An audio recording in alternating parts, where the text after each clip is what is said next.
अखिलेश यादव जी को सुनने के लिए आई थी। तो अभी साल भर का वक्त है चुनाव में, लेकिन तब भी लोगों का जो उत्साह है उससे देखकर लगता है कि इस बार हम बिल्कुल जीत का परचम लहराएंगे। नमस्कार, हमारे साथ है समाजवादी पार्टी की सांसद इकरा हसन जी। हमसे बात करने की कोशिश करेंगे। आपसे पूछना चाहूंगा, आज माननीय प्रधानमंत्री मोदी जी ने मन की बात में कहा कि भाई जो विपक्ष की पार्टियां हैं, जो सांसद हैं, वो लोगों को पैनिक कर रहे हैं कि कोई ऐसी गैस की समस्या नहीं है, कोई तेल की समस्या नहीं है। इस पर आप क्या कहना चाहोगे? बार बार सपा को टारगेट किया जाता है।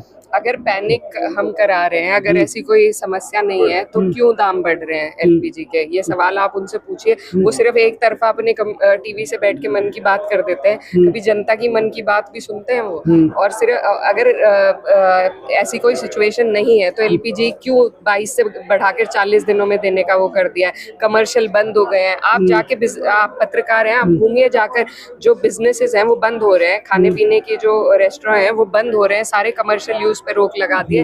या ब्लैक मार्केट में 5-6 हजार का सिलेंडर मिल रहा है। तो ये हम लोग नहीं इस हालात को बना रहे, ये हालात हैं। ये लोग सिर्फ झूठ बोलने का काम करते हैं, झूठ बोल के बरगलाने का काम करते हैं। क्यों उन्होंने कहा फिर कि कोविड जैसे हालात है? कोविड तो एक बहुत बड़ी आपदा थी। अगर प्रधानमंत्री जी को लगता है हम झूठ बोल रहे हैं, तो उन्होंने सदन से क्यों कहा कि कोविड जैसे हालात है? कोविड जैसे हालात है, और ये सिर्फ और सिर्फ इस सरकार की फॉरेन पॉलिसी की फेलियर की वजह से, जिस तरीके से ये नतमस्तक अमेरिका के सामने हुए हैं, इजराइल के सामने हुए, इसलिए हमारे साथ ये संकट, हमारे देश पर ये संकट आया।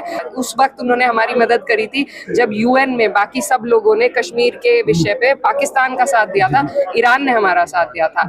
आज अपने पुराने मित्रों को छोड़कर हम आत्मसमर्पण कर रहे हैं अमेरिका के सामने, जो वहाँ के प्रेसिडेंट डिक्टेट कर रहे हैं कि कब हम तेल ले सकते हैं रशिया से, कब नहीं ले सकते। तो हमारे देश के प्रधानमंत्री मोदी जी हैं या ट्रम्प है, ये बता दें वो हमें।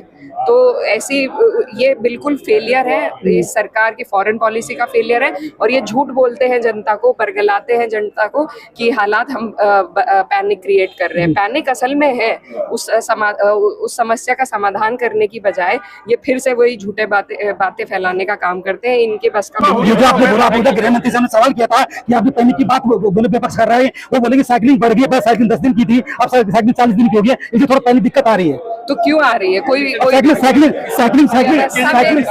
में कुछ तब्दीली आई है, कुछ बदलाव, कुछ कमी आई है, तभी तो साइकिल बढ़ी है, नहीं तो क्यों बढ़ती साइकिल? तो यही कहना है कि कुछ ना कुछ दिक्कत है, साइकिलिंग बढ़ी है, जनता परेशान है, और जो मोदी जी बोलते हैं या गृह मंत्री बोलते हैं वो सब झूठ है। आपसे पूछना चाहूंगा, दादरी में जो आगाज हुआ, इतनी बड़ी रैली थी, तो आपने भाषण दिया तो लोगों में बहुत वाह मच रही थी, तो आप क्या कहना चाहोगे? 2027 का आगाज यहाँ से स्टार्ट हो गया है? जी बिल्कुल, ये आज से बिगुल बजाए आगाज हुआ है, और हमें उम्मीद है जैसे 2012 में शुरुआत नोएडा से हुई थी, उसी तरीके से आज दादरी की ऐतिहासिक धरती से शुरुआत हुई है। और हमें उम्मीद है कि ये जीत में तब्दील होगी।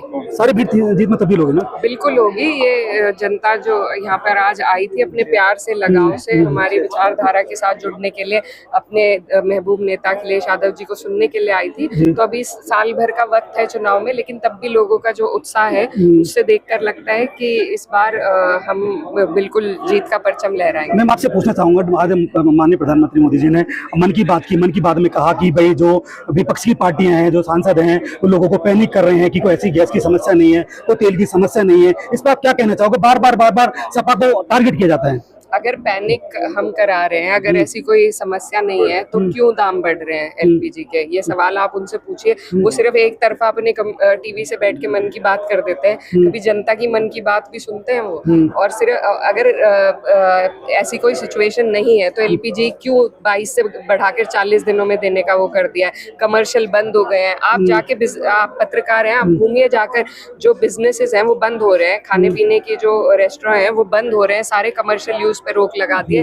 या ब्लैक मार्केट में 5-6 हजार का सिलेंडर मिल रहा है। तो ये हम लोग नहीं इस हालात को बना रहे, ये हालात हैं। ये लोग सिर्फ झूठ बोलने का काम करते हैं, झूठ बोल के बरगलाने का काम करते हैं। क्यों उन्होंने कहा फिर कि कोविड जैसे हालात है? कोविड तो एक बहुत बड़ी आपदा थी। अगर प्रधानमंत्री जी को लगता है हम झूठ बोल रहे हैं, तो उन्होंने सदन से क्यों कहा कि कोविड जैसे हालात है?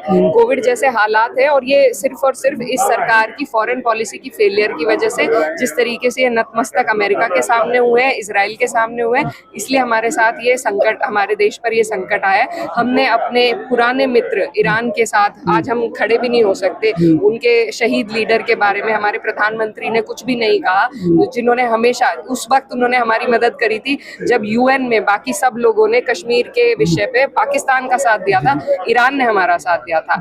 आज अपने पुराने मित्रों को छोड़कर हम आत्मसमर्पण कर रहे हैं अमेरिका के सामने, जो वहाँ के प्रेसिडेंट डिक्टेट कर रहे हैं कि कब हम तेल ले सकते हैं रशिया से, कब नहीं ले सकते। तो हमारे देश के प्रधानमंत्री मोदी जी हैं या ट्रम्प है, ये बता दें वो हमें। तो ऐसी ये बिल्कुल फेलियर है, इस सरकार की फॉरेन पॉलिसी का फेलियर है, और ये झूठ बोलते हैं जनता को, परगलाते हैं जनता को कि हालात हम पैनिक क्रिएट कर रहे हैं। पैनिक असल में है उस समस्या का समाधान करने की बजाय ये फिर से वही झूठे बातें फैलाने का काम करते हैं। इनके बस का लास्ट क्वेश्चन होगा मेरा। मैं ये जो आपने बोला, आपने गृह मंत्री साहब ने सवाल किया था कि आप पैनिक की बात बोले पेपर्स कर रहे हैं, वो बोले कि साइकिलिंग बढ़ गई है, साइकिलिंग 10 दिन की थी, अब साइकिलिंग 40 दिन की हो गई है, इसलिए थोड़ा पैनिक दिक्कत आ रही है। तो क्यों आ रही है? कोई समय कुछ तब्दीली आई है, कुछ कमी आई है, तभी तो साइकिल बढ़ी है, नहीं तो क्यों बढ़ती साइकिल? तो यही कहना है कि कुछ ना कुछ दिक्कत है, साइकिलिंग बढ़ी है, जनता परेशान है, और जो मोदी जी बोलते हैं या गृह मंत्री बोलते हैं वो सब झूठा है, जोंधा है। ऐसी खबर देखने के लिए हमारे channel subscribe, like, share, comment जरूर करें, और अपना कमेंट जरूर दे। जो आपके कमेंट है वो हमारी ताकत है, जो हम खबर दिखाते हैं। हर खबर पाइए सीधा अपने मोबाइल पर।